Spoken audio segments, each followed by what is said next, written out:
রহমান রহিম আল্লাহ তাআলার নামে। যারা আল্লাহ তাআলাকে অস্বীকার করেছে তারা কখনো হয়তো চাইবে যদি সত্যি সত্যি তারা মুসলমান হয়ে যেত। হে নবী, তুমি নিজ নিজ অবস্থার উপর তাদের ছেড়ে দাও। তারা খাওয়া দাওয়া করুক, ভোগ উপভোগ করতে থাকুক, মিথ্যা আশা তাদের মোহাচ্ছন্ন করে রাখুক। অচিরেই তারা জানতে পারবে কোন প্রতারণার জালে তারা আটকে পড়েছিল। যে কোনো জনপদকেই আমি ধ্বংস করি না কেন, তার ধ্বংসের জন্য একটি সুনির্দিষ্ট সময় আগে থেকে লিখিত থাকে। কোন জাতি তার ধ্বংসের কাল যেমন ত্বরান্বিত করতে পারে না, তেমনি তা বিলম্বিতও করতে পারে না। তারা বলে, ওহে, যার উপর কোরআন নাজিল করা হয়েছে তুমি অবশ্যই একজন উন্মাদ ব্যক্তি। তুমি সত্যবাদী নবী হলে আমাদের সামনে ফেরেশতাদের নিয়ে আসো না কেন। হে নবী, তুমি তাদের বলো, আমি ফেরেশতাদের কখনো কোনো সঠিক কারণ ছাড়া নাজিল করি না। তাছাড়া একবার যদি আযাবের আদেশ নিয়ে ফেরেশতারা এসেই যায় তবে তো আর তাদের কোনো অবকাশই দেয়া হবে না। আমি উপদেশ সম্বলিত কোরআন নাজিল করেছি এবং আমি একে সংরক্ষণ করি। তোমার আগেও পূর্ববর্তী জাতিসমূহের মাঝে আমি রসুল পাঠিয়েছিলাম। তাদের কাছে এমন একজন রসুল আসেনি যার সাথে তারা ঠাট্টা বিদ্রুপ করেনি। এভাবেই আমি অপরাধীদের অন্তরে ঠাট্টা বিদ্রুপের এ প্রবণতা সঞ্চার করি। এরা কোনো অবস্থায় তার উপর ঈমান আনবে না। আসলে এই নিয়ম তো আগের মানুষদের থেকেই চলে এসেছে। আমি যদি এদের জন্য আসমানের দরজাও খুলে দেই, অতঃপর তারা যদি তাতে চড়তেও শুরু করে, তারপরও এরা ঈমান আনবে না, বরং বলবে আমাদের দৃষ্টি মোহাবিষ্ট হয়ে গেছে, কিংবা আমরা হচ্ছি এক জাদুগ্রস্ত সম্প্রদায়। তাকিয়ে দেখো কিভাবে আমি আকাশে গম্বুজ তৈরি করে রেখেছি, অতঃপর তার দর্শকদের জন্য তারকা রাজি দ্বারা সুসজ্জিত করে রেখেছি। তাকে আমি প্রতিটি অভিশপ্ত শয়তান থেকে হেফাজত করে রেখেছি। হ্যাঁ, যদি কেউ চুরি করে ফেরেশতাদের কোনো কথা শুনতে চায় তাহলে সাথে সাথেই একটি প্রদীপ্ত উল্কা তার পেছনে ধাওয়া করে। আমি জমিনকে বিস্তৃত করে বিছিয়ে দিয়েছি, ওতে আমি পর্বতমালাকে পেরেকের মতো গেড়ে দিয়েছি যেন তা নড়াচড়া করতে না পারে, এবং তাতে প্রতিটি জিনিস আমি সুপরিমিতভাবে উৎপাদন করেছি। ওতে আমি জীবিকার ব্যবস্থা করেছি তোমাদের জন্য এবং অন্য সব সৃষ্টির জন্য, যাদের কারোই রিজিক দাতা তোমরা নও।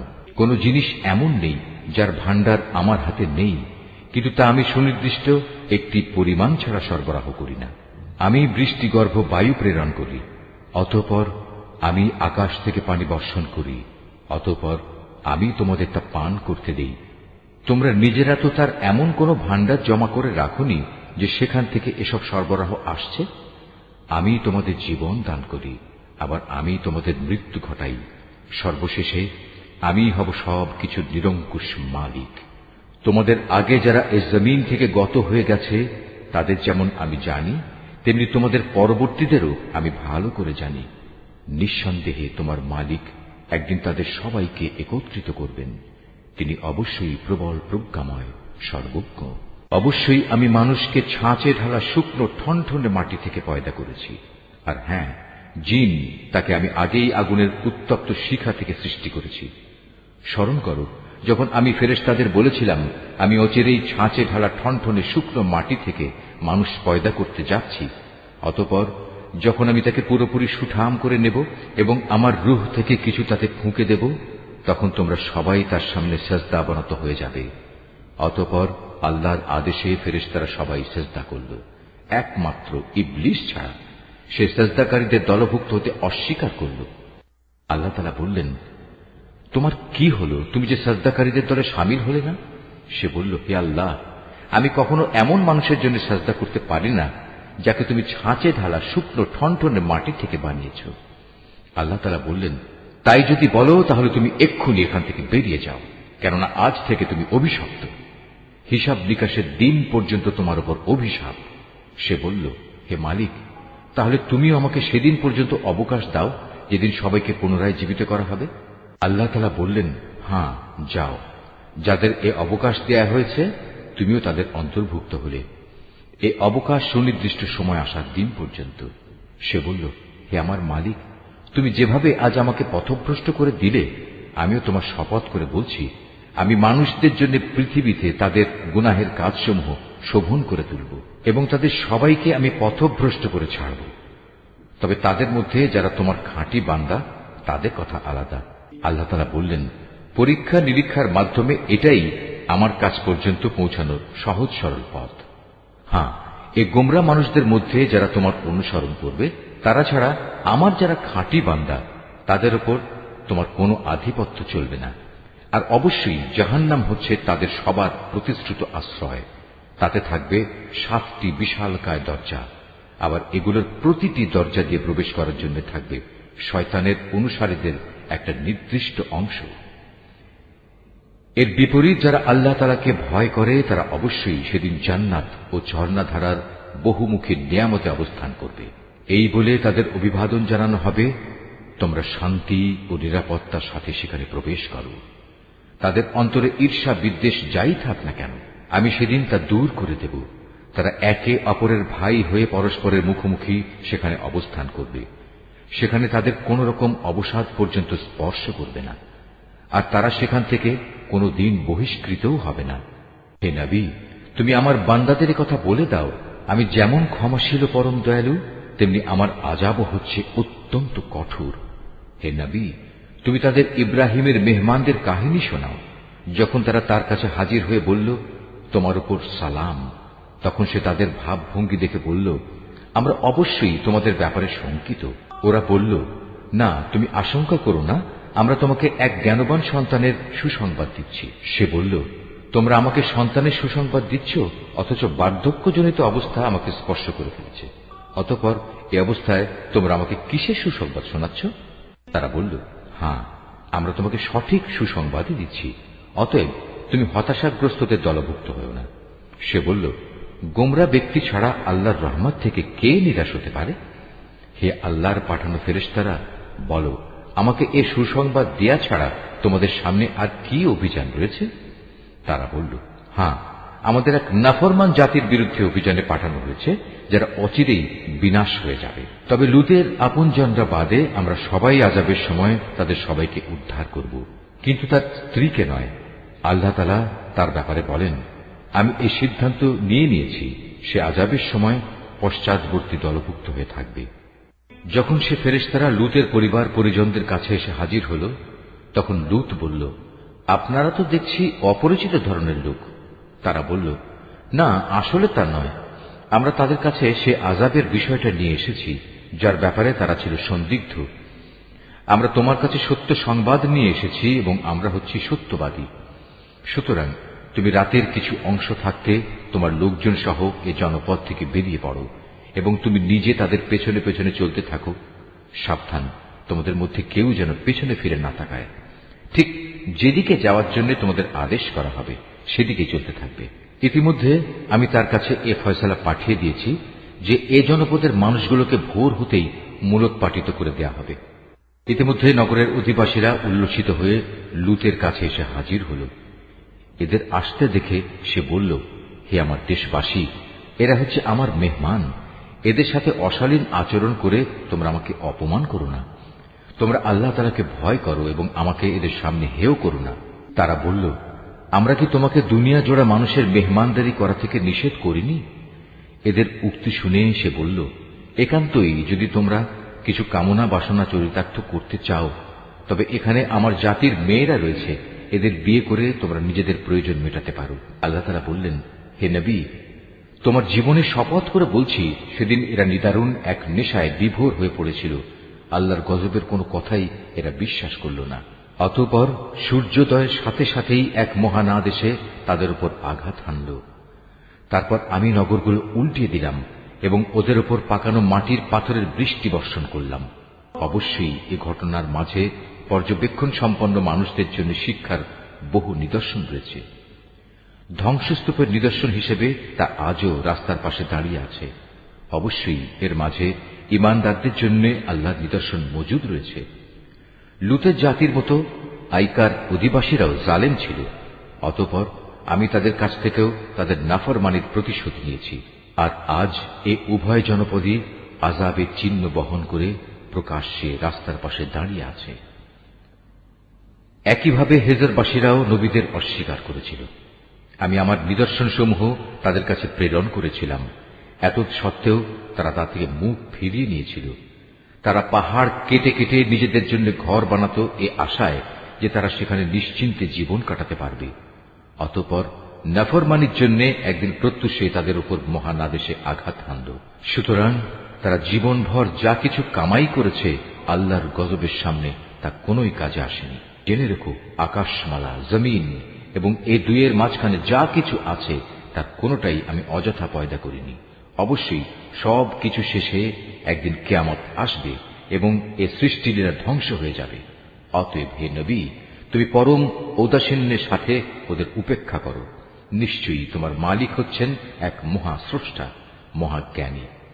অবশ্যই আমি তোমাকে 7 আয়াত বিশিষ্ট একটি সূরা দিয়েছি, যা নামাজের ভেতর ও বাইরে বারবার পঠিত হয়। আরো দিয়েছি জীবনের বিধান হিসেবে মহান গ্রন্থ কোরআন। আমি এই কাফেরদের মাঝে কিছু লোককে ভোগ বিলাসের যে উপকরণ দিয়েছি তার প্রতি তুমি কখনো তোমার দু চোখ তুলে তাকাবে না। তাদের উপর তুমি কোনো ক্ষোভ করবে না। ওদের কথা বাদ দিয়ে বরং তুমি ঈমানদারদের দিকে ঝুঁকে থেকো। সবাইকে বলে দাও, আমি হচ্ছি জাহান্নামের সুস্পষ্ট সতর্ককারী মাত্র। যারা বিভিন্ন দলে বিভক্ত তাদের ওপরও আমি এভাবেই কিতাব নাজিল করেছিলাম। এরা হচ্ছে সেসব লোক যারা কোরআনকে টুকরো টুকরো করেছে। সুতরাং হে নবী, তোমার মালিকের শপথ, ওদের সবার কাছে আমি অবশ্যই প্রশ্ন করব সেসব বিষয়ে যা কিছু আচরণ তারা কোরআনের সাথে করত। অতএব তোমাকে যে আদেশ দেয়া হয়েছে তুমি খোলাখুলি জনসমক্ষে তা বলে দাও, এবং এর পরেও যারা আল্লাহ তাআলার সাথে শরীক করে তাদের তুমি উপেক্ষা করো। এই বিদ্রুপকারী ব্যক্তিদের মোকাবেলায় আমি তোমার জন্য যথেষ্ট। যারা আল্লাহর সাথে অন্যকে মাবুদ বানিয়ে নিয়েছে তারা অচিরেই জানতে পারবে তারা কত গুমরাহিতে নিমজ্জিত ছিল। হে নবী, আমি একথা ভালো করেই জানি, ওরা যা কিছু বলে তাতে তোমার অন্তর সংকুচিত হয়। অতএব তুমি তোমার মালিকের প্রশংসা দ্বারা তার পবিত্রতা ঘোষণা করো এবং তুমিও সাজদাকারীদের দলে শামিল হয়ে যাও। হে নবী, যতক্ষণ পর্যন্ত তোমার কাছে নিশ্চিত মৃত্যুজনিত ঘটনা না আসবে ততক্ষণ পর্যন্ত তুমি তোমার মালিকের ইবাদত করতে থাকো। সূরা আন-নাহল। রহমান রহিম আল্লাহ তাআলার নামে। এ বুঝি আল্লাহ তাআলার আযাবের আদেশ এসে গেল? অতএব হে কাফেররা, এর জন্য তোমরা মোটেই তাড়াহুড়ো করো না। তিনি মহিমান্বিত। এ জালেম লোকেরা তার সাথে অন্যদের যেভাবে শরীক করে তিনি তার অনেক ঊর্ধ্বে। তিনি ওহী দিয়ে তার আদেশ বলে তার যে বান্দার উপর চান ফেরেশতাদের পাঠান, মানুষদের সতর্ক করে দাও, আমি ছাড়া দ্বিতীয় কোনো মাবুদ নেই, অতএব তোমরা আমাকেই ভয় করো। তিনি আসমান সমূহ ও জমিনকে যথাবিধি তৈরি করেছেন। তারা যাদের তার সাথে শরীক করে তিনি তার চাইতে অনেক ঊর্ধ্বে। তিনি ক্ষুদ্র একটি শুক্র কণা থেকে যে মানুষ তৈরি করেছেন, আশ্চর্যের ব্যাপার, সে এখানে এসে স্বয়ং তার স্রষ্টার সাথেই প্রকাশ্য বিতর্ককারী বনে গেল। তিনি চতুষ্পদ জানোয়ার পয়দা করেছেন। তোমাদের জন্য ওতে শীত বস্ত্রের উপকরণ সহ আরো অনেক ধরনের উপকার রয়েছে। সর্বোপরি তাদের কিছু অংশ তোমরা তো আহারও করে থাকো। তোমরা যখন গোধূলি লগ্নে ওদের ঘরে ফিরিয়ে আনো, আবার প্রভাতে যখন ওদের চারণভূমিতে নিয়ে যাও, তখন এর মাঝে তোমাদের জন্য নয়নাভিরাম সৌন্দর্য উপকরণ থাকে। তোমাদের পণ্য সামগ্রীর বোঝাও তারা এমন দূর দূরান্তের শহরে বন্দরে নিয়ে যায় যেখানে প্রাণান্তকর কষ্ট ব্যথি রেখে তোমরা কোনো দিনই সেসব পণ্য নিয়ে পৌঁছতে পারতে না। অবশ্যই তোমাদের মালিক তোমাদের উপর স্নেহপরায়ণ ও পরম দয়ালু। তিনি ঘোড়া, খচ্চর ও গাধা সৃষ্টি করেছেন যাতে তোমরা আরোহণ করো। এছাড়া তাতে শোভা বর্ধনের ব্যবস্থা রয়েছে। তিনি আরো এমন অনেক ধরনের জন্তু জানোয়ার পয়দা করেছেন যার পরিমাণ ও উপযোগিতা সম্পর্কে তোমরা এখনো পর্যন্ত কিছুই জানো না। আল্লাহ তাআলার উপরে নির্ভর করে মানুষদের সরল পথ নির্দেশ করো, বিশেষ করে যেখানে অন্য পথের মধ্যে কিছু বাঁকা পথও রয়েছে। তিনি যদি চাইতেন তাহলে তিনি সবাইকেই সরল পথে পরিচালিত করতে পারতেন। তিনি আসমান থেকে তোমাদের জন্য পানি বর্ষণ করেন। তার কিছু অংশ হচ্ছে পান করার, আর কিছু অংশ এমন সেখানে তা দ্বারা গাছপালা জন্মায় যাতে তোমরা জন্তু জানোয়ারদের প্রতিপালন করো।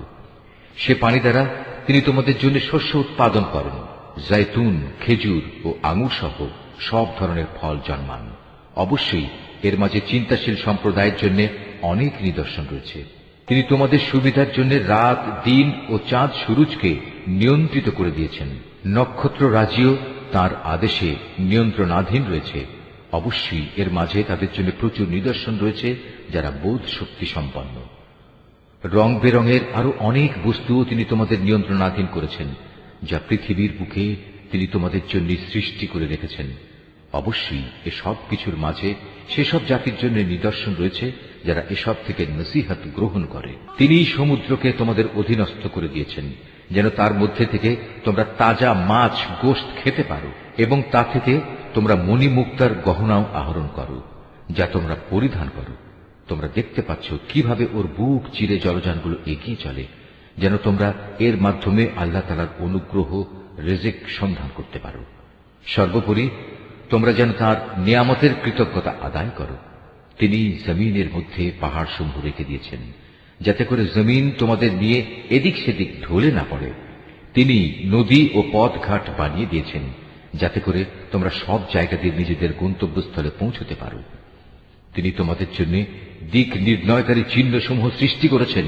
তাছাড়া নক্ষত্রের অবস্থান দ্বারাও মানুষ পথের দিশা পায়। অতঃপর তোমরাই বলো, যিনি এত কিছু সৃষ্টি করেছেন তিনি কি করে তার মতো হবেন যে কিছু সৃষ্টি করতে পারে না? তোমরা কি এ থেকে কোনো উপদেশ গ্রহণ করবে না? তোমরা যদি তোমাদের ওপর আল্লাহ তাআলার নিয়ামতগুলো গণনা করতে চাও তাহলে কখনো তা গণনা করে শেষ করতে পারবে না। নিশ্চয়ই আল্লাহ তাআলা ক্ষমাশীল ও পরম দয়ালু। তোমরা যা কিছু গোপন রাখো আর যা কিছু প্রকাশ করো আল্লাহ তাআলা তা সবই জানেন। আল্লাহ তাআলাকে বাদ দিয়ে এরা কার্যসিদ্ধির জন্য যাদের ডাকে তারা তো নিজেরা কিছুই পয়দা করতে পারে না, বরং তাদেরই সৃষ্টি করা হয়। সেগুলো তো হচ্ছে কতিপয় মৃত বস্তু, জীবিত কিছু নয়। অথচ তাদের এটুকুও বোধ নেই যে তাদের কখন আবার উঠিয়ে নেওয়া হবে। হে মানুষ, তোমাদের মাবুদ তো একজন, তিনি ছাড়া দ্বিতীয় কোনো মাবুদ নেই। অতঃপর যারা পরকালের উপর ঈমান আনে না তাদের অন্তরসমূহ এমনি সত্য অস্বীকারী হয়ে পড়ে এবং এরা নিজেরাও হয় দারুণ অহংকারী। নিঃসন্দেহে আল্লাহ তাআলা জানেন এরা যা কিছু গোপন করে এবং যা কিছু প্রকাশ করে। তিনি কখনো অহংকারীদের পছন্দ করেন না। যখন এদের এ মর্মে জিজ্ঞেস করা হয়, তোমাদের মালিক কি ধরনের জিনিস নাজিল করলেন, তখন তারা বলে, তা তো আগের কালের উপকথা ছাড়া আর কিছুই নয়। ফলে শেষ বিচারের দিন এরা নিজেদের পাপের ভার পূর্ণ মাত্রায় বহন করবে। এরা সেদিন তাদের পাপের বোঝা বহন করবে যাদের এরা জ্ঞান ভিত্তিক প্রমাণ ছাড়া গোমরা করে দিয়েছিল। ওরা যা বহন করে চলেছে তা কত নিকৃষ্ট। এর আগেও অনেক মানুষ দ্বীনের বিরুদ্ধে চক্রান্ত করেছিল, কিন্তু আল্লাহ তাআলা তাদের পরিকল্পনার সমগ্র ইমারত তার ভিত্তিমূল থেকে নির্মূল করে দিয়েছিলেন। ফলে তাদের এ চক্রান্তরূপী ইমারতের ছাদ তাদের উপরই ধসে পড়ল এবং তাদের উপর এমন বহু দিক থেকেই আযাব এসে আপতিত হল যা ছিল তাদের কল্পনারও বাইরে। কিয়ামতের দিন আল্লাহ তাআলা ওদের আরো বেশি পরিমাণে লাঞ্ছিত করবেন।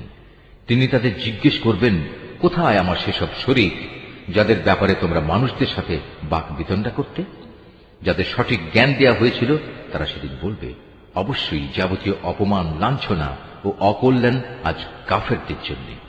এরা হচ্ছে তারা ফেরেশতারা যাদের মৃত্যু ঘটায়, তা ঘটায় এমন অবস্থায় যখন তারা নিজেদের উপর জুলুম করতে থাকে। অতঃপর তারা উপায়ান্তর না দেখে আত্মসমর্পণ করে এবং বলে, আমরা তো কোনো মন্দ কাজ করতাম না। ফেরেশতারা বলবে, হ্যাঁ, তোমরা যা কিছু করতে আল্লাহ তাআলা সে সম্পর্কে সম্যক অবহিত রয়েছেন। সুতরাং আজ জাহান্নামের দরজাসমূহ দিয়ে তোমরা আগুনে প্রবেশ করো, সেখানে তোমরা চিরদিন থাকবে। অহংকারীদের আবাসস্থল কত নিকৃষ্ট। অপরদিকে পরহেজগার ব্যক্তিদের বলা হবে, তোমাদের মালিক তোমাদের জন্য কি নাজিল করেছেন? তারা বলবে, হ্যাঁ, এ হচ্ছে মহাকল্যাণ। যারা নেক কাজ করে তাদের জন্য এই দুনিয়ায়ও কল্যাণ রয়েছে, আর পরকালের ঘর তো হচ্ছে আরো উৎকৃষ্ট কল্যাণ। পরহেজগার ব্যক্তিদের এ আবাস কত সুন্দর। চিরস্থায়ী এক জান্নাত যাতে তারা প্রবেশ করবে, যার পাদদেশে ঝর্ণাধারা প্রবাহিত হবে। উপরন্তু সেখানে তারা যা কিছুই কামনা করবে তাই তাদের জন্য সরবরাহের ব্যবস্থা থাকবে। এভাবেই আল্লাহ তাআলা পরহেজগার ব্যক্তিদের তাদের নেক কাজের প্রতিফল দান করবেন। এরা হচ্ছে তারা ফেরেশতারা যাদের পবিত্র অবস্থায় মৃত্যু ঘটাবে। তারা তাদের উদ্দেশ্যে বলবে, তোমাদের উপর শান্তি বর্ষিত হোক। দুনিয়ায় তোমরা যে আমল করতে তারই কারণে আজ তোমরা জান্নাতে প্রবেশ করো। হে নবী, তুমি কি মনে করো ওরা শুধু এজন্যই অপেক্ষা করছে যে তাদের কাছে একদিন ফেরেশতা নাজিল হবে, কিংবা তোমার মালিকের পক্ষ থেকে কোনো আযাবের হুকুম আসবে? এদের আগে যারা এসেছিল তারা এমনটিই করেছে।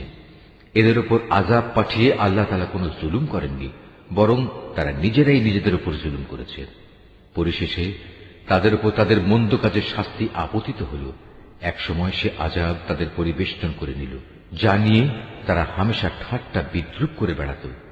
মুশরিকরা বলে, যদি আল্লাহ তাআলা চাইতেন তাহলে আমরা তো তাঁকে বাদ দিয়ে অন্য কিছুর ইবাদত করতাম না, না আমাদের বাপদাদারা অন্য কারো ইবাদত করত, আমরা তাঁর অনুমতি ছাড়া কোনো জিনিস হারামও করতাম না। একই ধরনের কাজ তাদের পূর্ববর্তী লোকেরাও করেছে। আসলে রসুলদের উপর সুস্পষ্ট বাণী পৌঁছে দেওয়া ছাড়া আর কোনো অতিরিক্ত দায়িত্ব কি আছে? আমি অবশ্যই প্রত্যেক জাতির কাছে রসুল পাঠিয়েছি, যাতে করে তাদের কাছে সে বলতে পারে, তোমরা এক আল্লাহ তাআলার ইবাদত করো এবং নাফরমান শক্তিসমূহকে বর্জন করো। সে জাতির মধ্যে অতঃপর আল্লাহ তাআলা কিছু লোককে হেদায়েত দান করেন, আর কতক লোকের উপর গোমরাহি চেপে বসে গেছে। অতএব তোমরা আল্লাহর জমিনে পরিভ্রমণ করো এবং দেখো যারা রসুলদের মিথ্যা প্রতিপন্ন করেছে তাদের কি ভয়াবহ পরিণাম হয়েছিল।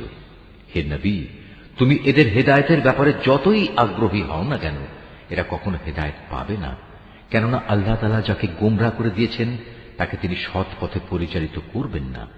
আর এমন লোকদের আযাব থেকে বাঁচানোর জন্য কোনো সাহায্যকারীও নেই। এরা আল্লাহ তাআলার নামে শক্ত ধরনের শপথ করে বলে, যে ব্যক্তির মৃত্যু হয়ে যায় তাকে আল্লাহ তাআলা কখনো দ্বিতীয়বার উঠিয়ে আনবেন না। হে নবী, তুমি বলো, হ্যাঁ অবশ্যই এটা তাঁর সত্য ওয়াদা, কিন্তু অধিকাংশ মানুষই তো জানে না। এটা তিনি এজন্য করবেন যে বিষয়ে এরা মতবিরোধ করত। কিয়ামতের দিন তাদের জন্য তিনি তা স্পষ্ট করে দেখিয়ে দেবেন, এবং যারা আজ অস্বীকার করে তারাও একথাটা জেনে নেবে, তারা সত্যি সত্যি ছিল মিথ্যাবাদী। আমি যখনই কোনো কিছু ঘটাতে চাই তখন সে বিষয়ে আমার বলা কেবল এটুকুই হয় যে হও, অতঃপর তা সংঘটিত হয়ে যায়। স্মরণ করো, যারা আল্লাহর পথে হিজরত করেছে, বিশেষ করে ঈমান আনার কারণে তাদের উপর জুলুম হওয়ার পর, আমি অবশ্য তাদের এই পৃথিবীতেই উত্তম আশ্রয় দেব, আর আখিরাতের পুরস্কার তা তো এর থেকে অনেক বেশি শ্রেষ্ঠ। কত ভালো হতো যদি তারা কথাটা জানত। যারা বিপদে ধৈর্য ধারণ করে এবং যারা আল্লাহর উপর নির্ভরশীল থাকে তাদের জন্য আখিরাতের অনেক পুরস্কার রয়েছে। হে নবী, আমি তোমার আগেও এ মানুষদের মধ্যে থেকেই কিছু ব্যক্তিকে রসুল বানিয়ে প্রেরণ করেছি, যাদের উপর আমি ওহী পাঠিয়েছি। অতএব যদি তোমরা না জানো তাহলে কেতাবধারীদের জিজ্ঞেস করো। এসব নবীকে আমি সুস্পষ্ট দলিল প্রমাণ ও কেতাব সহকারে পাঠিয়েছি। একইভাবে আজ তোমার কাছেও কেতাব নাজিল করেছি, যাতে করে যে শিক্ষা মানুষদের জন্য তাদের কাছে পাঠানো হয়েছে তুমি তা তাদের সুস্পষ্টভাবে বোঝাতে পারো, যেন তারা নিজেরাও একটু চিন্তা ভাবনা করে। যারা আল্লাহ তাআলা ও তার রসুলের বিরুদ্ধে হীন চক্রান্ত করে তারা কি এ বিষয়ে নিশ্চিত ও নিরাপদ হয়ে গেছে সে আল্লাহ তাআলা এজন্য তাদের ভূগর্ভে ধসিয়ে দেবেন না, কিংবা এমন কোন দিক থেকে তাদের উপর আযাব এসে আপতিত হবে না যা তারা কখনো চিন্তাও করতে পারেনি, কিংবা তাদের তিনি এমন সময় পাকড়াও করবেন না যখন তারা চলাফেরা করতে থাকবে, এরা কখনোই তাকে তার কোনো কাজে অক্ষম করে দিতে পারবে না। অথবা এমন হবে না যে প্রথমে তিনি তাদের কিছু দূর চলতে দেবেন অতঃপর পাকড়াও করবেন। অবশ্যই তোমার মালিক একান্ত স্নেহশীল ও পরম দয়ালু। এই আয়াতটি যিনি তেলাওয়াত করবেন এবং যিনি এই আয়াতটির তেলাওয়াত শুনবেন তাদের সবাইকে এখানে একটি সাজদা আদায় করতে হবে। এটা ওয়াজিব। এরা কি আল্লাহ তাআলা যা কিছু সৃষ্টি করেছেন তার প্রতি লক্ষ্য করে না যে তার ছায়া আল্লাহর সামনে সাজদাবনত অবস্থায় কখনো ডান দিক থেকে কখনো বাঁ দিক থেকে তাঁরই উদ্দেশ্যে ঢলে পড়ে? এরা সবাই তাঁর সামনে অক্ষমতা প্রকাশ করে যাচ্ছে। যা কিছু আছে আসমান সমূহে এবং এ জমিনে বিচরণশীল যা কিছু আছে যত ফেরেশতাকুল, তারা সবাই আল্লাহকে সাজদা করে যাচ্ছে। এদের কেউই নিজেদের বড়াই জাহির করে না, উপরন্তু তারা ভয় করে তাদের মালিককে, যিনি তাদের উপর পরাক্রমশালী। তাঁর পক্ষ থেকে তাদের যা আদেশ করা হয় তা তারা বিনীতভাবে পালন করে। হে মানুষ, আল্লাহ তাআলা আদেশ করেছেন তোমরা আনুগত্যের জন্য দুজন মাবুদ গ্রহণ করো না। মাবুদ তো শুধু একজন, সুতরাং তোমরা আমাকেই ভয় করো। আকাশ মণ্ডলী ও জমিনের যেখানে যা কিছু আছে তা সবই তাঁর জন্য। জীবন বিধান তাঁর অনুগত করে দেয়াই কর্তব্য। এরপরেও কি তোমরা আল্লাহ তাআলা ছাড়া অন্য কাউকে ভয় করবে? নিয়ামতের যা কিছু তোমাদের কাছে আছে তা তো আল্লাহ তাআলার কাছ থেকেই এসেছে, এবং তোমাদের যদি কোনো দুঃখ দৈন্য স্পর্শ করে তখন তা দূর করার জন্য তাকেই তোমরা বিনীতভাবে ডাকতে শুরু করো। অতঃপর আল্লাহ তাআলা যখন তা দূরীভূত করে দেন তখন তোমাদেরই একদল লোক তাদের মালিকের সাথে অন্যদের শরীক বানিয়ে নেয়, যাতে করে আমি তাদের যা নিয়ামত দান করেছি তারা তা অস্বীকার করতে পারে। সুতরাং কিছুদিনের জন্য এই জীবনটা তোমরা ভোগ করে নাও, অচিরেই তোমরা এই অকৃতজ্ঞতার পরিণাম জানতে পারবে। আমি ওদের যা কিছু রিজিক দান করেছি তার একাংশকে ওরা এমন সবার জন্য নির্ধারণ করে নেয় যারা মূলত জানেও না রিজিকের উৎসমূল কোথায়। আল্লাহ তাআলার শপথ, তোমরা তার সম্পর্কে যে মিথ্যা অপবাদ দিতে সে সম্পর্কে অবশ্যই তোমাদের প্রশ্ন করা হবে। এ মুশরিক ব্যক্তিরা কন্যা সন্তানদের আল্লাহর জন্য নির্ধারণ করে, অথচ আল্লাহ তাআলা এ সব কিছু থেকে অনেক পবিত্র, মহিমান্বিত। ওরা নিজেদের জন্য তাই কামনা করে যা তারা পছন্দ করে, অথচ যখন এদের কাউকে কন্যা জন্ম হওয়ার সুখবর দেয়া হয় তখন দুঃখে ব্যথায় তার মুখ কালো হয়ে যায় এবং সে অসহনীয় মনস্তাপে ক্লিষ্ট হয়। যে বিষয়ে তাকে সুসংবাদ দেয়া হয়েছিল তার মনের কষ্টের কারণে সে তার জাতির লোকদের কাছ থেকে আত্মগোপন করে থাকতে চায়। ভাবতে থাকে, সে কি এ সদ্য প্রসূত কন্যা সন্তানকে অপমানের সাথে রাখবে না তাকে মাটিতে পুঁতে ফেলবে। ভালোভাবে শুনে রাখো, আসলে কন্যা সন্তান সম্পর্কে ওরা যা সিদ্ধান্ত করে তা অতি নিকৃষ্ট। বস্তুত যারা আখিরাত দিবসের উপর ঈমান আনে না তাদের জন্য এ ধরনের নিকৃষ্ট পরিণামই রয়েছে। আর আল্লাহ তাআলার জন্যই সর্বশ্রেষ্ঠ পরিণাম, তিনি মহাপরাক্রমশালী ও প্রবল প্রজ্ঞাময়। আল্লাহ তাআলা মানুষদের তাদের নাফরমানির জন্য যদি সাথে সাথেই পাকড়াও করতেন তাহলে এই জমিনের বুকে কোনো একটি বিচরণশীল জীবকেই তিনি ছেড়ে দিতেন না, কিন্তু আল্লাহ তাআলা তাদের এক বিশেষ সময়সীমা পর্যন্ত অবকাশ দেন।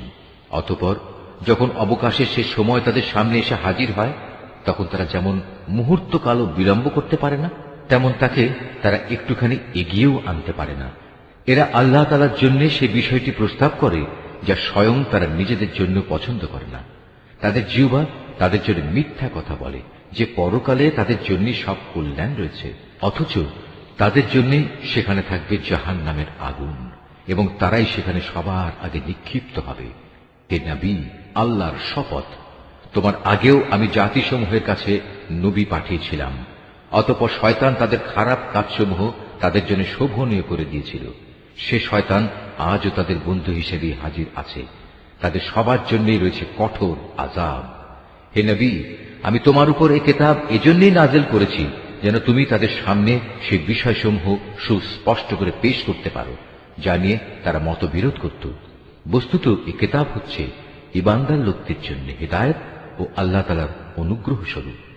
আল্লাহ তাআলা আসমান থেকে পানি বর্ষণ করেন, অতঃপর একবার মুর্দা হয়ে যাওয়ার পর সে পানি দিয়ে তিনি জমিনকে জীবিত করে তোলেন।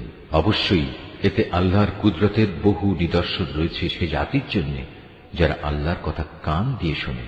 অবশ্যই তোমাদের জন্য গৃহপালিত জন্তু জানোয়ারের মাঝে প্রচুর শিক্ষার বিষয় রয়েছে। তাদের উদরস্থিত দুর্গন্ধময় গোবর ও নাপাক রক্তের মধ্যে থেকে নিঃসৃত পানীয় খাঁটি দুধ আমি তোমাদের পান করাই। পানকারীদের জন্য এটি বিশুদ্ধ ও সুস্বাদু। খেজুর এবং আঙুর ফলের মধ্যেও শিক্ষণীয় বিষয় রয়েছে। তা থেকে তোমরা নেশাকর হারাম জিনিস যেমন বের করে আনছো, তেমনি তা থেকে হালাল এবং উত্তম রিজিকও তোমরা লাভ করছো। নিঃসন্দেহে এতে আল্লাহর কুদরতের অনেক নিদর্শন আছে তাদের জন্য যারা জ্ঞান সম্পন্ন সম্প্রদায়ের লোক। তোমার মালিক মৌমাছিকে এ নির্দেশ দিয়েছেন, পাহাড়ের গায়ে গাছের ডালে এবং অন্য কিছুর উপর যা তোমরা বানাও তার উপর নিজেদের থাকার জায়গা নির্মাণ করো, অতঃপর প্রত্যেক ফল থেকে রস আহরণ করে তা খেতে থাকো। অতঃপর তোমার মালিকের নির্ধারিত পথ ধরে পূর্ণ আনুগত্যের সাথে সেদিকে এগিয়ে চলো। এভাবে তার পেট থেকে রং বেরঙের পানীয় দ্রব্য বের হয় যার মধ্যে মানুষদের নিরাময়ের ব্যবস্থা রয়েছে। অবশ্য এতেও নিদর্শন রয়েছে সে সম্প্রদায়ের জন্য যারা আল্লাহর এই সৃষ্টি বৈচিত্র্য নিয়ে চিন্তা করে। আল্লাহ তাআলাই তোমাদের সৃষ্টি করেছেন, অতঃপর তিনিই তোমাদের মৃত্যু দেবেন। তোমাদের কোনো ব্যক্তি এমনও হবে যে সে বৃদ্ধ বয়সের দুর্বলতম স্তর পর্যন্ত পৌঁছে যাবে। এতে করে কৈশোরে এবং যৌবনে কোনো বিষয় জানার পর সে পুনরায় অজ্ঞ হয়ে যাবে। আল্লাহ তাআলা অবশ্যই সর্বজ্ঞ, তিনি সর্বশক্তিমান। আল্লাহ তাআলা তোমাদের কাউকে কারো উপর রিজিকের ব্যাপারে প্রাধান্য দিয়ে রেখেছেন। অতঃপর যাদের এ ব্যাপারে শ্রেষ্ঠত্ব দেয়া হয়েছে তারা আবার তাদের অধীনস্থ দাস দাসীদের নিজেদের সামগ্রী থেকে কিছুই দিতে চায় না। তাদের আশঙ্কা হচ্ছে এমনটি করলে এই ব্যাপারে তারা উভয়ে সমান পর্যায়ের হয়ে যাবে। তবে কি এরা আল্লাহর এই নিয়ামত অস্বীকার করে? আল্লাহ তাআলাই তোমাদের মধ্যে থেকে তোমাদের জোড় পয়দা করেছেন এবং তোমাদের এই যুগল দম্পতি থেকে তিনি তোমাদের পুত্র পৌত্রাদি সৃষ্টি করেছেন এবং তিনি তোমাদের উত্তম রিজিক দান করেছেন। তারপরেও কি এরা বাতিলের উপর বিশ্বাস স্থাপন করবে আর আল্লাহর নিয়ামতকে অবিশ্বাস করবে? এবং এরা কি আল্লাহ তাআলাকে বাদ দিয়ে তাদের বানানো মাবুদের গোলামি করবে, যাদের আকাশ মণ্ডলী ও জমিনের কোথাও থেকে কোন প্রকার রিজিক সরবরাহ করার কোনো ক্ষমতা নেই? সুতরাং হে মানুষ, তোমরা আল্লাহ তাআলার কোন সদৃশ্য দাঁড় করিও না। অবশ্যই আল্লাহ তাআলা সব কিছু জানেন, তোমরা কিছুই জানো না। আল্লাহ তাআলা এখানে অপরের অধিকারভুক্ত একটি দাসের উদাহরণ দিচ্ছেন যে নিজে থেকে কোনো কিছু করার ক্ষমতা রাখে না। উদাহরণ দিচ্ছেন এমন ব্যক্তির সাথে যাকে আমি আমার পক্ষ থেকে উত্তম রিজিক দান করেছি এবং সে তা থেকে গোপনে ও প্রকাশ্যে ব্যয় করে চলেছে। তোমরা কি মনে করো এরা উভয় সমান?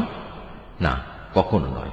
সমস্ত প্রশংসা আল্লাহ তাআলার জন্য, কিন্তু এদের অধিকাংশ মানুষই কিছু জানে না। আল্লাহ তাআলা আরো দুজন মানুষের উদাহরণ দিচ্ছেন। তাদের একজন হচ্ছে মূক, সে কোনো কিছুই নিজে থেকে করতে বা বলতে পারে না। সে সবসময় নিজের মনিবের ওপর বোঝা হয়ে থাকে। যেখানেই তাকে সে পাঠায় না কেন, সে কোনো ভালো কিছু নিয়ে আসতে পারে না। এই অক্ষম ব্যক্তিটি কি সমান হতে পারে সে ব্যক্তির, যে নিজে মুক্ত নয় বরং সে অন্য মানুষদের ন্যায় কাজের আদেশ দিতে সক্ষম? সর্বোপরি যে ব্যক্তি সহজ সরল পথের উপর আছে। আসমান সমূহ ও জমিনে যাবতীয় অদৃশ্য জ্ঞান একমাত্র আল্লাহর জন্যই নির্দিষ্ট রয়েছে। কিয়ামত অনুষ্ঠানের ব্যাপার তো তাঁর কাছে চোখের পলকের ন্যায়, বরং তার চাইতেও নিকটবর্তী। আল্লাহ তাআলা অবশ্যই সর্ববিষয়ের উপর শক্তিমান। আল্লাহ তাআলা তোমাদের মায়ের পেট থেকে এমন এক অবস্থায় বের করে এনেছেন যে তোমরা তার কিছুই জানতে না। অতঃপর তিনি তোমাদের কান, চোখ ও দিল দিয়েছেন যাতে করে তোমরা শুকর আদায় করতে পারো। এরা কি পাখিটির দিকে তাকিয়ে দেখে না যে আকাশের শূন্য গর্ভে সহজে বিচরণ করছে? আল্লাহ তাআলা ছাড়া এমন কে আছে যিনি এদের শূন্যের মাঝে স্থির করে ধরে রাখেন? অবশ্যই এর নিপুণ ব্যবস্থাপনার মাঝে ঈমানদার সম্প্রদায়ের জন্য অনেক নিদর্শন রয়েছে। আল্লাহ তাআলাই তোমাদের জন্য তোমাদের ঘরগুলোকে শান্তির নীড় বানিয়েছেন। তিনি তোমাদের জন্য পশুর চামড়া দিয়ে তাঁবুর হালকা ঘর বানাবার ব্যবস্থা করেছেন যাতে তোমরা ভ্রমণের দিনে তা সহজভাবে বহন করে নিতে পারো। আবার কোথাও অবস্থান নেওয়ার সময়ও তা ব্যবহার করতে পারো। ওদের পশম, ওদের লোম, ওদের কেশ থেকে তিনি একটি নির্দিষ্ট মেয়াদের জন্য তোমাদের অনেক ব্যবহার উপযোগী সামগ্রী বানাবার ব্যবস্থা করে দিয়েছেন। আল্লাহ তাআলা যা কিছু সৃষ্টি করেছেন তা থেকে তিনি তোমাদের জন্য ছায়ার ব্যবস্থা করে দিয়েছেন। তিনি তোমাদের জন্য পাহাড়ের মাঝে আশ্রয়ের ব্যবস্থা করেছেন। তিনি আরো ব্যবস্থা করেছেন তোমাদের জন্য পরিধেয় বস্ত্রের, যা তোমাদের প্রচন্ড তাপ থেকে রক্ষা করে। আরো ব্যবস্থা করেছেন এমন পরিধেয় সমূহের যা তোমাদেরকে তোমাদের সমস্যা সংকট থেকে বাঁচিয়ে রাখে। এভাবেই তিনি তোমাদের উপর তার নিয়ামত সমূহ পূর্ণ করে দেন যাতে করে তোমরা তার অনুগত বান্দা হতে পারো। যদি তারা সত্য থেকে মুখ ফিরিয়ে নেয় তবে তুমি জেনে রেখো তাদের কাছে সুস্পষ্ট বক্তব্য পৌঁছে দেওয়া ছাড়া তোমার আর কোনই দায়িত্ব নেই। এসব লোকেরা আল্লাহ তাআলার নিয়ামত ভালো করেই চেনে, কিন্তু এ সত্ত্বেও তারা তা অস্বীকার করে। আসলে ওদের অধিকাংশ মানুষই হচ্ছে অকৃতজ্ঞ। স্মরণ করো যেদিন আমি প্রতিটি সম্প্রদায়ের মধ্যে থেকে এক একজন সাক্ষী দাঁড় করিয়ে দেব। অতঃপর কাফেরদের কোন রকম কৈফিয়ত দেওয়ার অনুমতি দেওয়া হবে না, না তাদের সেদিন আল্লাহর সন্তুষ্টির জন্য কোনো সুযোগ দেওয়া হবে। সেদিন যখন জালেমরা আযাব দেখতে পাবে তখন ভীষণ চিৎকার করে তা থেকে বাঁচার চেষ্টা করবে, কিন্তু কোন চিৎকারেই তাদের উপর থেকে শাস্তি লঘু করা হবে না, না এ ব্যাপারে তাদের কোন রকম অবকাশ দেওয়া হবে। মুশরিক ব্যক্তিরা যাদের আল্লাহর সাথে শরীক করেছিল সেদিন যখন তারা সেসব লোকদের দেখবে তখন বলবে, হে আমাদের মালিক, এরাই তো সেসব লোক যাদের আমরা তোমার বদলে ডাকতাম। অতঃপর সে শরীক কিংবা মুশরিক ব্যক্তিরা উল্টো তাদের উপরেই অভিযোগ নিক্ষেপ করে বলবে, না আসলে তোমরাই হচ্ছে মিথ্যাবাদী। তখন এ মুশরিক ব্যক্তিরা আল্লাহর কাছে আত্মসমর্পণ করবে। যা কিছু কথা তারা উদ্ভাবন করত সেদিন তা নিষ্ফল হয়ে যাবে। যারা কুফরি করেছে এবং অন্য মানুষদেরও আল্লাহর পথ থেকে বাধা দিয়েছে আমি সেদিন তাদের আযাবের উপর আযাব বৃদ্ধি করব। এটা হচ্ছে তাদের সেই অশান্তি ও ফাসাদের শাস্তি যা তারা দুনিয়ায় করে এসেছে। সেদিনের কথা স্মরণ করো যেদিন আমি প্রত্যেক সম্প্রদায়ের মধ্যে স্বয়ং তাদেরই মধ্যে থেকে তাদের উপর একজন সাক্ষী উত্থিত করব, এবং এ লোকদের উপর আমি তোমাকেও সাক্ষী রূপে নিয়ে আসব। আমি তোমার উপর কেতাব নাজিল করেছি। মুসলমানদের জন্য এই কেতাব হচ্ছে দ্বীন সম্পর্কিত সব কিছুর ব্যাখ্যা, আল্লাহর হিদায়াত ও মুসলমানদের জন্য জান্নাতের সুসংবাদ স্বরূপ। অবশ্যই আল্লাহ তাআলা ন্যায় পরায়ণতা, সদাচরণ ও আত্মীয় স্বজনকে দান করার নির্দেশ দেন, এবং তিনি অশ্লীলতা, অসৎ কাজকর্ম ও সীমা লঙ্ঘনজনিত সব কাজ থেকে নিষেধ করেন। তিনি তোমাদের এগুলো মেনে চলার উপদেশ দেন যাতে করে তোমরা এ থেকে শিক্ষা গ্রহণ করতে পারো। যখন তোমরা নিজেদের মধ্যে আল্লাহর নামে কোনো অঙ্গীকার করো তখন তা পূর্ণ করো, এবং একবার এ শপথকে পাকাপোক্ত করে নেওয়ার পর তা ভঙ্গ করো না, কেননা এ শপথের জন্য তোমরা আল্লাহকে সাক্ষী করেছ। অবশ্যই আল্লাহ তাআলা জানেন তোমরা কখন কোথায় কি করো। তোমরা কখনো সেই নারীর মতো হয়েও না যে অনেক পরিশ্রম করে নিজের জন্য কিছু সুতা কাটল, কিন্তু পরে তা নিজেই টুকরো টুকরো করে ছিঁড়ে ফেলল। তোমরা তো তোমাদের পারস্পরিক ব্যাপারে নিজেদের শপথগুলো ধোঁকা ও প্রবঞ্চনার উদ্দেশ্যে ব্যবহার করো, যাতে করে তোমাদের একদল আরেক দল থেকে অগ্রগামী হয়ে যেতে পারে। আসলে আল্লাহ তাআলা এই বিষয়টি দিয়ে তোমাদের পরীক্ষা নেন মাত্র। তাছাড়া তোমরা যেসব বিষয়ে মতবিরোধ করছো, কিয়ামতের দিন অবশ্যই তিনি তা সবার সামনে প্রকাশ করে দেবেন। আল্লাহ তাআলা যদি চাইতেন তাহলে তোমাদের সবাইকে এক জাতি বানিয়ে দিতে পারতেন। তিনি যাকে ইচ্ছা তাকে বিভ্রান্ত করেন, আবার যাকে ইচ্ছা তাকে সৎ পথে পরিচালিত করেন। তোমরা কি করতে সে সম্পর্কে তোমাদের অবশ্যই প্রশ্ন করা হবে। তোমরা তোমাদের শপথগুলো পরস্পরকে প্রবঞ্চনা করার উদ্দেশ্যে ব্যবহার করো না। এমন করলে মানুষের পা একবার স্থির হওয়ার পর পুনরায় পিছলে পড়ে যাবে, এবং আল্লাহর পথ থেকে মানুষদের বাধা দেওয়ার কারণে এই দুনিয়ায়ও তোমাদের শাস্তির স্বাদ গ্রহণ করতে হবে, এবং আখিরাতেও তোমাদের জন্য থাকবে কঠোর আযাব। তোমরা আল্লাহর নামে অঙ্গীকারকে দুনিয়ার সামান্য স্বার্থের বিনিময়ে বিক্রি করে দিও না। সততা ও বিশ্বস্ততার পুরস্কার যা আল্লাহর কাছে আছে তা তোমাদের জন্য অনেক উত্তম। যদি তোমরা জানতে, যা কিছু সহায় সম্পদ তোমাদের কাছে আছে তা একদিন নিঃশেষ হয়ে যাবে। অপরদিকে আল্লাহর কাছে এর যা বিনিময় আছে তা হামেশাই বাকি থাকবে। সে আশায় যারা ধৈর্য ধারণ করেছে এবং ভালো কাজ করেছে, নিশ্চয়ই আল্লাহ তাআলা তাদের সেসব কর্মের শ্রেষ্ঠ পুরস্কার দেবেন। তোমাদের পুরুষ কিংবা নারীর মধ্যে যে ব্যক্তি কোনো নেক কাজ করবে এমতাবস্থায় যে সে হবে যথার্থ মোমেন, তাহলে অবশ্যই তাকে আমি দুনিয়ার বুকে পবিত্র জীবন যাপন করাবো, এবং আখিরাতের জীবনেও তাদের দুনিয়ার জীবনের কার্যক্রমের অবশ্যই উত্তম বিনিময় দান করব। অতঃপর তোমরা যখন কোরআন পড়তে শুরু করবে তখন বিতাড়িত শয়তানের ওয়াসওয়াসা থেকে আল্লাহর কাছে আশ্রয় চাও। যারা আল্লাহর উপর ঈমান আনে এবং যাবতীয় কার্যকলাপে তাদের মালিকের উপর ভরসা করে, তাদের উপর শয়তানের কোনোই আধিপত্য নেই। তার সব আধিপত্য তো তাদের উপরই চলে যারা তাকে বন্ধু ও অভিভাবক হিসেবে গ্রহণ করেছে, উপরন্তু যারা তার সাথে শরীক করেছে। হে নবী, আমি যখন এক আয়াত পরিবর্তন করে তার জায়গায় আরেক আয়াত নাজিল করি, অথচ আল্লাহ তাআলা যা কিছু নাজিল করেন তা তিনি ভালো করেই জানেন, তখন তারা বলে, তুমি তো এগুলো এমনিই নিজ থেকে বানিয়ে দিচ্ছ। আসলে তাদের অধিকাংশ মানুষই আল্লাহর সূক্ষ্ম রহস্য জানে না। তুমি তাদের বলো, হ্যাঁ, এ কোরআনকে জিবরাইল ফেরেশতা তোমার মালিকের কাছ থেকে ঠিকভাবেই নাজিল করেছে, যাতে করে যারা আল্লাহর উপর ঈমান এনেছে তাদের তিনি সুদৃঢ় ভিত্তির উপর প্রতিষ্ঠিত করতে পারেন। সর্বোপরি এটা যেন হয় অনুগত বান্দাদের পথ নির্দেশ ও জান্নাতের সুসংবাদবাহী। নবী, আমি ভালো করে জানি এরা তোমার ব্যাপারে কি বলে। এরা বলে, এ কোরআন তো একজন মানুষ এসে এ ব্যক্তিকে পড়িয়ে দিয়ে যায়, অথচ যে ব্যক্তিটির দিকে এরা ইঙ্গিত করে তার ভাষা আরবি নয়, আর এ কোরআন হচ্ছে সুস্পষ্ট আরবি ভাষা। আসল কথা হচ্ছে, যারা আল্লাহর আয়াত সমূহে বিশ্বাস করে না, আল্লাহ তাআলাও তাদের সঠিক পথে পরিচালিত করেন না, আর তাদের জন্যই মর্মান্তিক আযাব রয়েছে। নিজের পক্ষ থেকে কথা বানানো কখনো নবীর কাজ হতে পারে না, বরং এটা হচ্ছে তাদের কাজ যারা আল্লাহর আয়াতের উপর ঈমান আনে না। আসলে এরাই হচ্ছে মিথ্যাবাদী। যে ব্যক্তি একবার ঈমান আনার পর কুফরি করে, যদি তাকে কুফরি বাক্য উচ্চারণ করতে বাধ্য করা হয় অথচ তার অন্তর ঈমানের উপরই সন্তুষ্ট থাকে, তাহলে আল্লাহ তাআলা তা হয়তো মাফ করে দেবেন। কিন্তু যে তার অন্তরকে কুফরির জন্য সদা উন্মুক্ত করে রাখে, তাদের উপর আল্লাহর গজব, তাদের জন্যই রয়েছে মর্মন্তুদ শাস্তি। এটা এজন্যে যে তারা দুনিয়ার জীবনকে পরকালীন জীবনের উপর প্রাধান্য দিয়েছে। আল্লাহ তাআলা কখনো কাফের সম্প্রদায়কে হেদায়েত দান করেন না। এরাই হচ্ছে সেসব লোক যাদের অন্তরে, যাদের কানে ও যাদের চোখের উপর আল্লাহ তাআলা সিল এঁটে দিয়েছেন। আসলে এরা সবাই ভয়াবহ আযাব সম্পর্কে গাফেল। নিশ্চয়ই ওরা পরলোকে ভীষণ ক্ষতিগ্রস্ত হবে। এর বিপরীত যারা ঈমানের পথে নির্যাতিত হওয়ার পর হিজরত করে, অতঃপর আল্লাহর পথে জিহাদ করে এবং বিপদে ধৈর্য ধারণ করে, হে নবী, অবশ্যই তোমার মালিক এ পরীক্ষার পর তাদের প্রতি ক্ষমাশীল ও পরম দয়ালু হবেন। স্মরণ করো যেদিন প্রত্যেক ব্যক্তি আত্মপক্ষ সমর্থনে যুক্তি প্রদর্শন করতে এগিয়ে আসবে।